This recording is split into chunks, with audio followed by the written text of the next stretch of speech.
Nakuha na po natin yung Rodoras Chicken Pastil. Wow! Ito daw po ay spicy. Tayo po ay kakain. Wow! Pag natikman mo itong Rodoras, mapapaano ka, speechless. Wow! Bounce.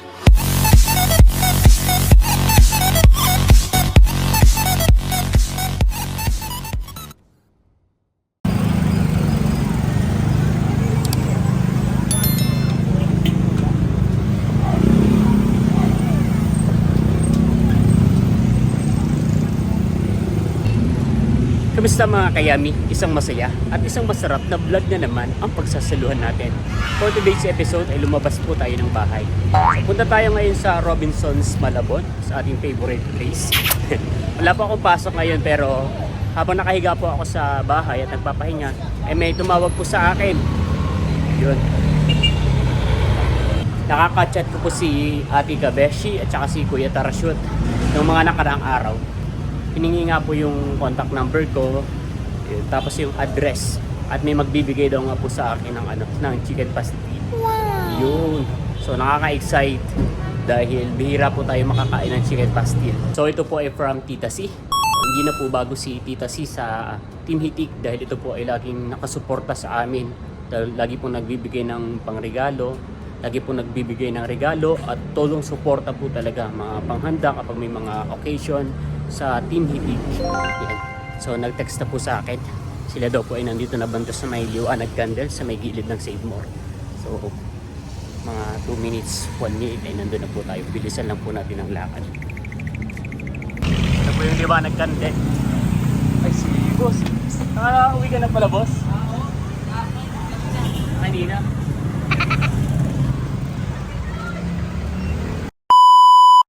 Ayun mga kayami, nandito na po tayo ngayon sa loob ng Robinson's Malabon.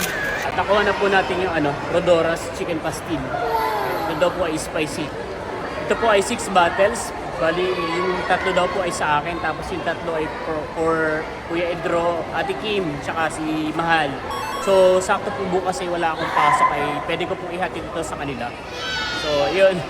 Medyo hinihingal ako kasi nagmamadali akong puntahan. So, medyo nahihiya nga po ako. Hindi ko alam kung anong sasabihin ko, hindi ko alam kung paano ako magpapasalamat sa kanya.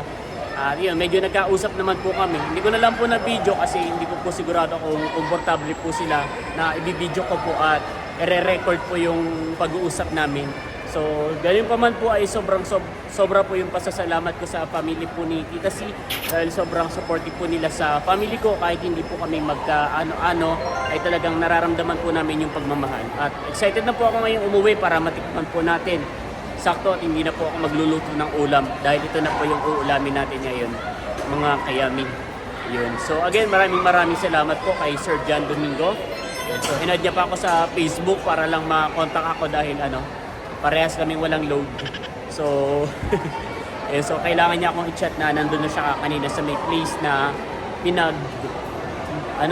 pinag-meet upan. So, balik na po tayo sa bahay mga kayani. Okay mga kayani. So, uwi na po tayo ng bahay. Pero hindi na po tayo mamamalengke dito. Dahil ito na po yung uulamin natin. Supposed to be mamamalengke nga po tayo ng uulamin natin ngayong gabi. Pero since may nagbigay po sa atin ng ulam, Rodoras, ay hindi na po tayo mamamalengke. So, meron nga pala ako nabiling charger sa online dahil nga po yung cellphone natin ay yung charger natin ay nasunog. So sa Ugreen sa TikTok shop. Yun, so kahit pa paano naman po ay nag-charge na siya ng mabilis. Unlike dun sa binigay ni Jomar nung nakaraan, hindi talaga siya compatible. Halos ay 6 na oras kong chinarge. Kasi hindi pa rin na full charge. So, ang kit niya ito dito. Tapos itong cord dito siya. Tapos meron pang siyang free na ganito na accessories. Yun. So, ang purpose nito para hindi siya dito masira yung nandito sa may gilid. Dito kasi usually na sisira talaga. Katulad nga po nung luma kong charger na dito talaga siya nagkaroon ng sunog. Yun. Dito kasi siya nadadamage eh. Yun. So hindi ko na po siya na-unbox kasi pagka-deliver po, need kong i-charge yung cellphone kasi lobat na lobat. Yun, kaya yun. Salamat TikTok Shop. Okay yan, humaharap pa talaga siya sa ano eh. Sa camera. Nakaraan, ganun din eh. Humaharap pa sa camera. Sige pa din dito lang. Kaya ka na dito na siya. Ito yung ganito.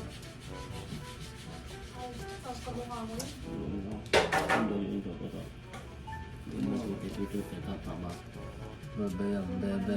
Bebe yan, bebe.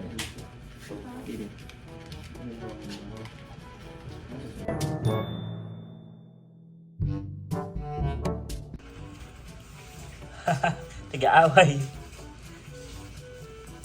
Nagmamahalan. Galing, galing ng mga baby nila. Nagmamahalan yun, round 2, fight.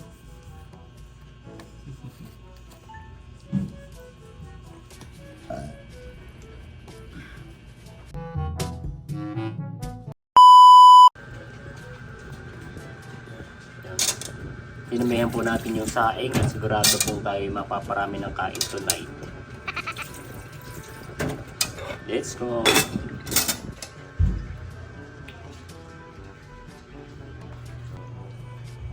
Ayun mga kayami, habang nga po tayo ay nagsasaing ay tayo po ay magpiprito ng talong tsaka po ng okra at ito po ay ating ipapari sa Rodoras Chicken Pastil. Let's go!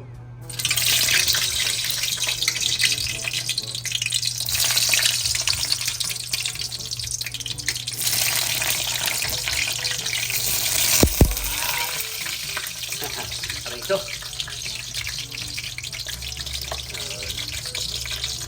A few moments later. Ayun mga kayami, kakain na po tayo at mag-isa po tayong kakain tonight. Salamat. So meron nga po tayo ditong piniritong at saka po okra. Ayan. Yan. At syempre, napaka-perfect po niya na i-partner dito sa Rodoras. Posan po natin. Panganda po ng packaging niya. Tapos nakalagay po siya sa sa eco bag. So, i-open na po natin. Maganda rin yung pagkakalak niya. I think I need gunting or kutsilyo.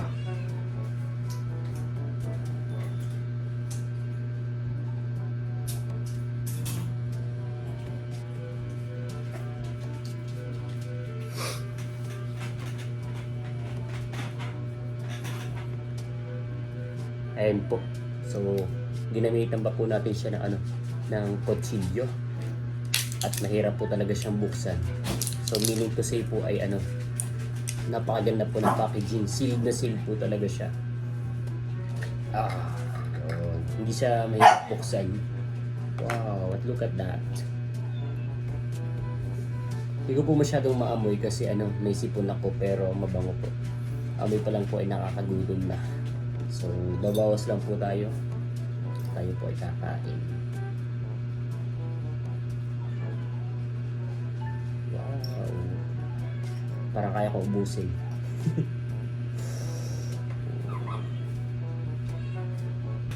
Yun, so, kain po tayo mga kayami. Wow. Nanilao. Parang masarap maggamay.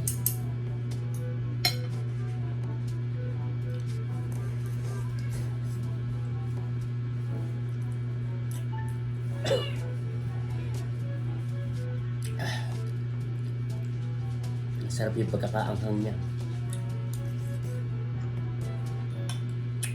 Kakamay lang ako.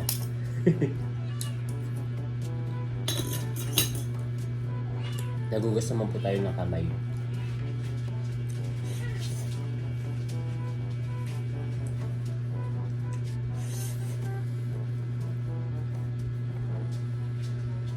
Sarap.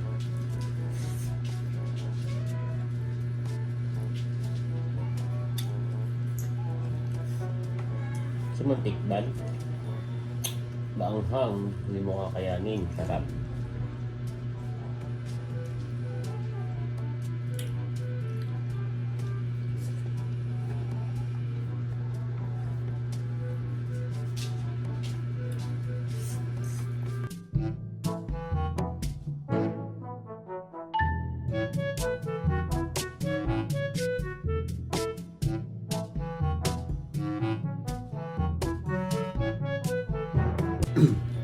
pasensya na po at mahina yung boses natin. Dahil tulog na po sila Eric at saka sila JR. Pero sakto lang. Kasi pag kinain mo talaga itong pag natikman mo itong Rodoras, mapapaano ka, speechless sa sarap. Eh, pawis ko.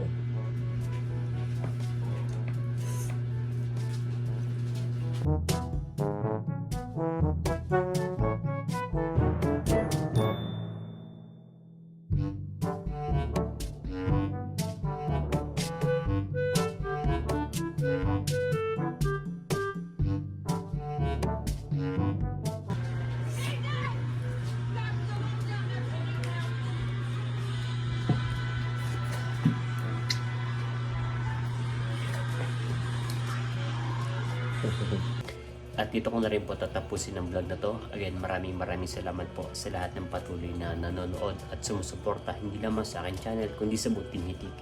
Hanggang sa muli para sa isa na namang masaya at masarap na vlog. Bye bye.